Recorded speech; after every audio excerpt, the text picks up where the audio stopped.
तू बाजूला तुम्ही बाजूला इकडे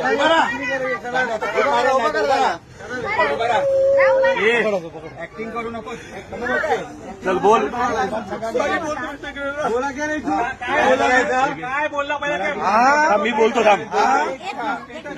बोल बोल. मी सर्वांना जय महाराष्ट्र. हा एक मारवाडी आहे, इकडे हे दुकान आहे याचं. लक्षात आलं काय?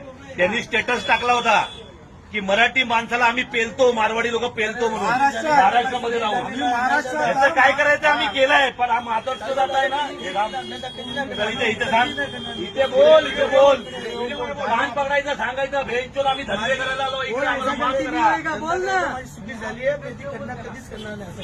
आणि तुम्हाला सगळ्यांना जाहीर सांगतो इकडे सगळ्या लोकांना की अशी जी लोक आहेत ना ह्यांच्या दुकानातून घ्यायचं बंद करा. असे महाराष्ट्राचे लोक इकडे येऊन कमवत आहेत, इथे बाहेरच्या देशातून बाहेरच्या जिल्ह्यातून येऊन इकडे कमवतात, महाराष्ट्रामध्ये कमवतात. आणि महाराष्ट्रामध्ये सांगतात काय, तर मराठी माणसाला पेलतो आम्ही मराठी माणसाला पेलतो. याचं काय करायचं आम्ही करतोय. पण तुमची सगळ्यांची जबाबदारी आहे की मराठी माणसाने या दुकानावर बहिष्कार केला पाहिजे. भावाला पण बोलत इकडे दाखव. गुन्हा माफ नाही, हा गुन्हा माफ नसतो. मराठी आहे.